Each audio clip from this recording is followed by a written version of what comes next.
I've got books. I've got books to talk about. Books. I've got books to talk about. Hey y'all, welcome back to my channel. I'm DJ and I'm trying this podcast thing.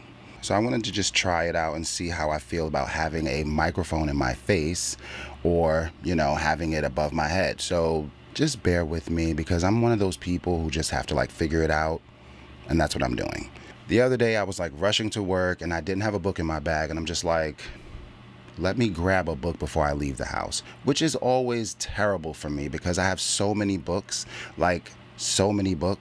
and on these different shelves and like countertops, I'm like, yo, I'm running late. What am I gonna do? Like, what book am I gonna grab? When I should be grabbing a book from my TBR because that's what the TBR is for, but I didn't do that. I just grabbed a random book, and that book that I grabbed randomly is Love in Color. Love in Color by Bolu Babalola. I'm not really like a love story type of person. Like, I'm not really into like romance. I've tried. But yeah, so I picked this book up and I'm on my way to work and I'm just like, let's see. And I really am enjoying this book. Like, I love how I constantly just like prove myself wrong because for some reason I just think that I know myself and I know who I am, which is weird because I'm learning every day that I really don't know who I am.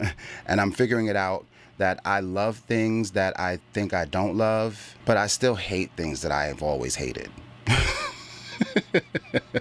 I'm really liking this book.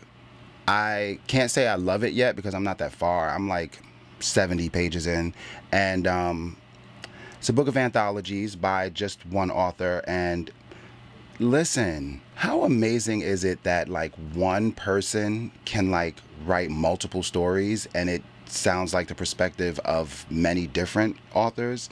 Like, whoa, this woman has written some amazing things, and I'm only like 70 pages in, and I'm just like, wow, okay. I see you. I'm gonna put this down. We can't have the book and the microphone the whole time. So this book started off with like a mythological story. We went into just like a modern day story.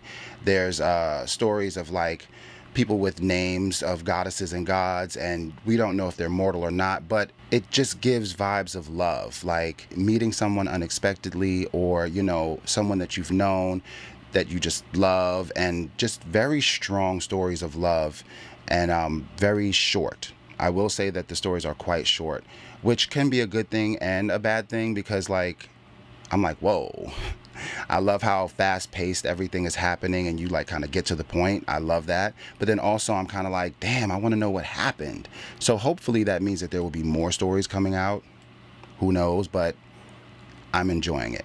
So if you guys are interested in any love anthologies that are giving magical vibes, very like really nice love stories, like I just can't complain. It's nothing bad as of yet.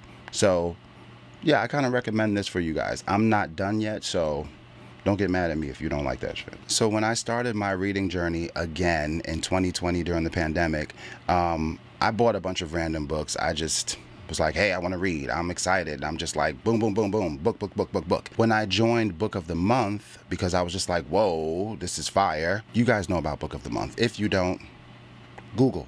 But when I joined Book of the Month, there was a book that just caught my attention. I loved the cover, and I didn't really know that it was like one of those like cozy, cool romance books, romance novels that I'm not really into.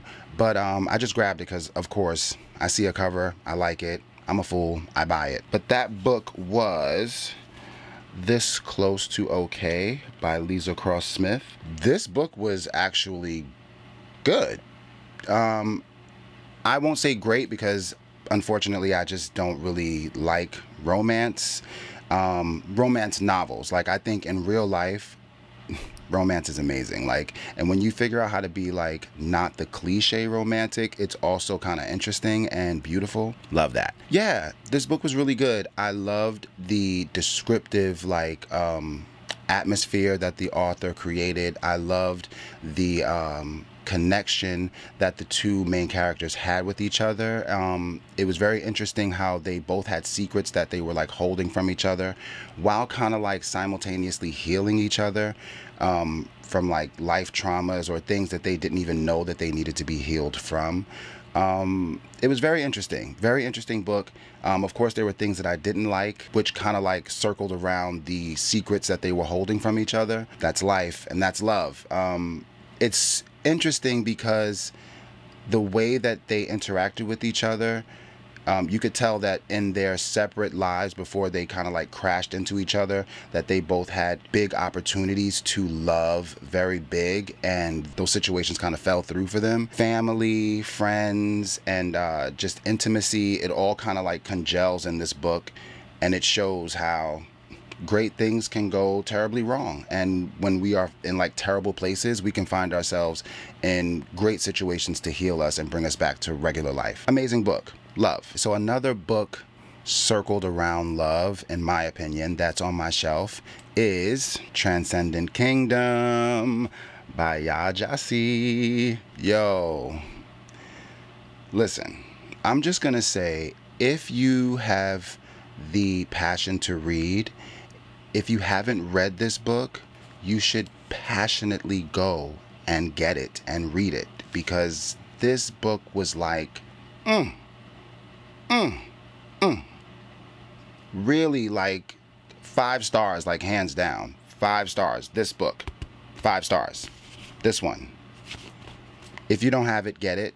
Figure out a way to read it. Literally one of the best books that I've ever read in my life. I'm not going to get into the entire plot and like summarize the entire book, but all in all, the main character is in school, pretty much studying like brain activity and different things that deal with the brain, and her mom is dealing with like heavy depression, and her mom has dealt with depression like for a long time, like most of her life. Well, I can't speak for the entire Black community, but I know growing up, and most of the people that I do know, like depression wasn't a word that we really like threw around a lot in the Black community. We would know that someone had like emotional issues. They were very like closed off, may have like some suicidal issues, or just things pertaining to being very emotional or emotionally empty. And a lot of the Black community, just, we never dealt with that the way that we should.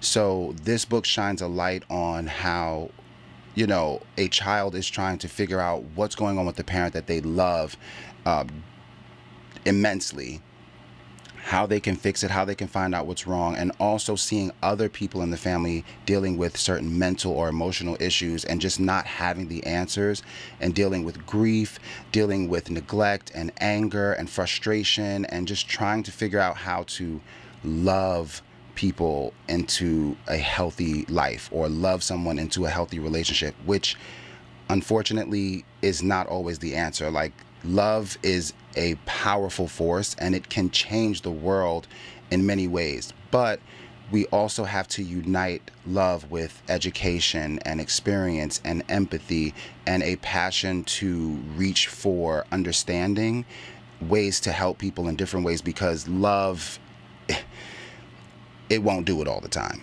And unfortunately, in some situations in this book, like a parent loving a child so much that they kind of forget that there are certain things you should know about your child or know about the world so that you can help your child, because your love won't save your child. And that's super unfortunate. Transcendent Kingdom. Amazing book. I could talk about it for days because there's so many things in here. Even got church in here. Y'all love church. Love. The weird thing about this video is not just the microphone, but the fact that we're talking about love, like this video is about love, and most of the books that I have here are like heartbreaking. I have like a bunch of like books that like have broken my heart. It's about people getting their hearts broken, and like, okay, like 2 of them have been like really, really like lovey-dovey, nice, cozy, cool books, but like, so this next book that I'm going to talk about, It really, this book really took me through it. Like, this book ruined me. And if you ever go back and watch my other videos, you guys will see like me talking about this book and how it literally ruined me. It ruined my life. It ruined my day. It ruined my experience. It's ruining me right now. And I read this book like 2 years ago. And it was my first introduction to an author that I now love. I love her, and she is no longer with us, and that is unfortunate. I'm very upset about that, but that's life. But yes, this next book that I'm going to talk about that deals with love is Wild Seed by Octavia Butler.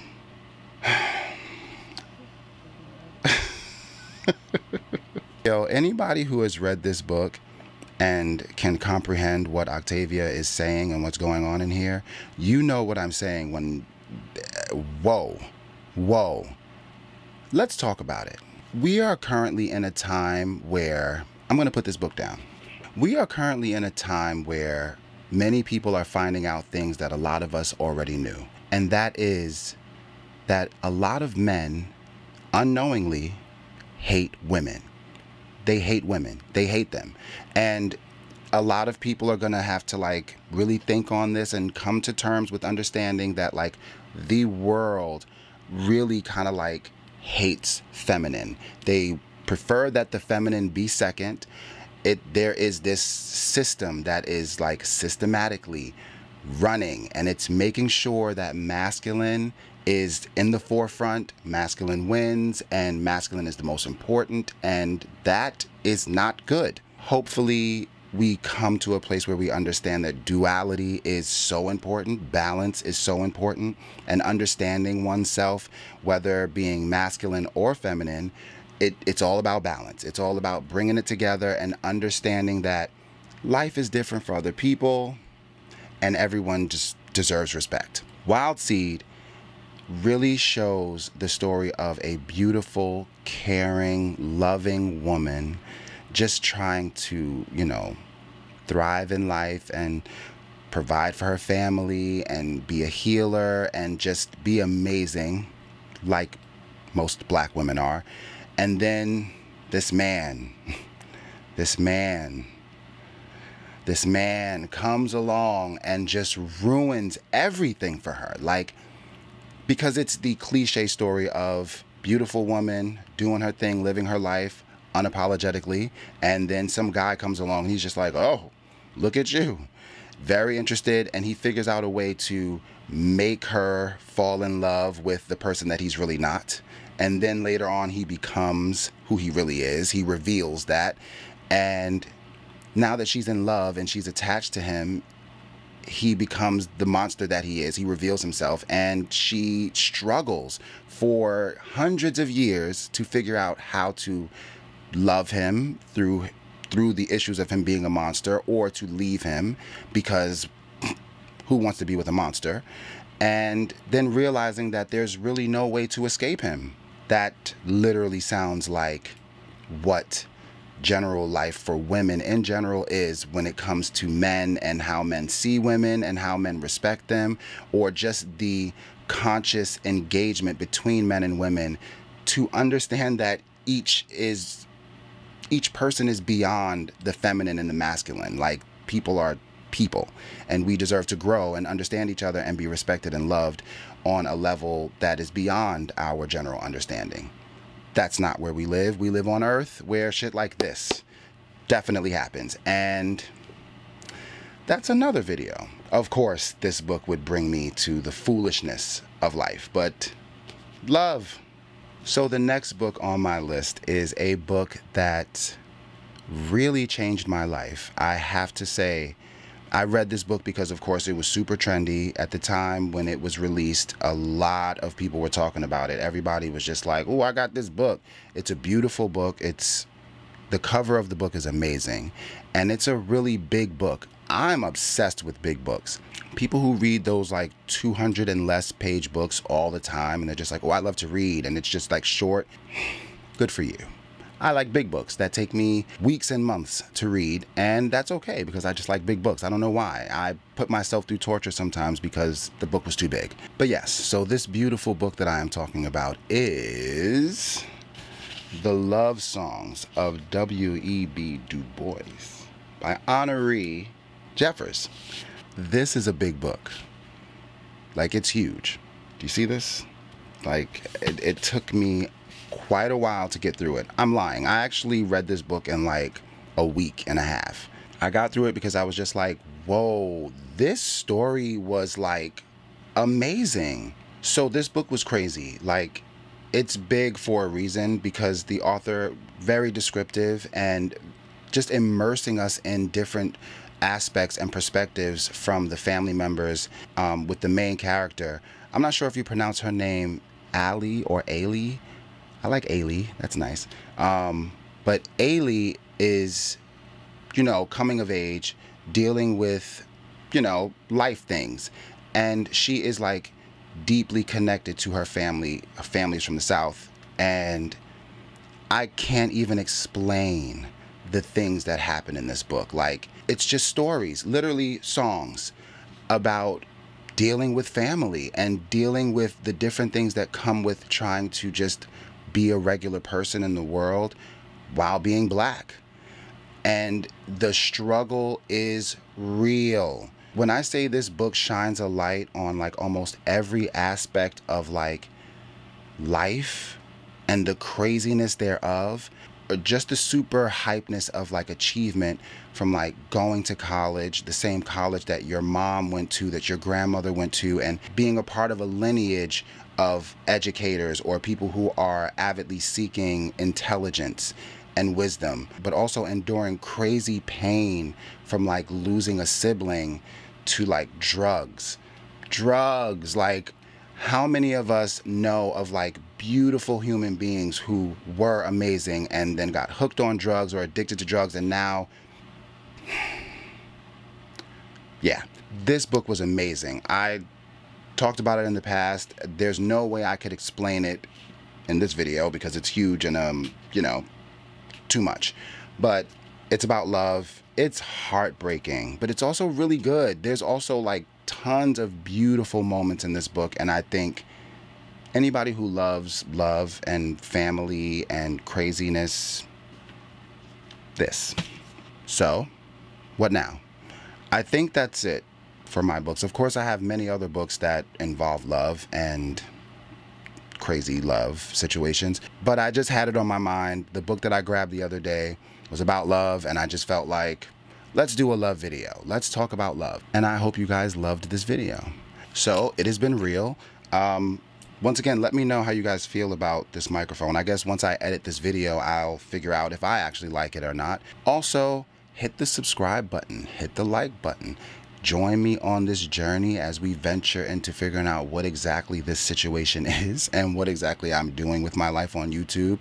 But I'm enjoying this for the moment. I swear I am. Give me some recommendations in the comments, like any books that you think I should read or review and cover. That being said, thank you guys so much for tuning into my channel, and we will do this again soon. Until then, peace.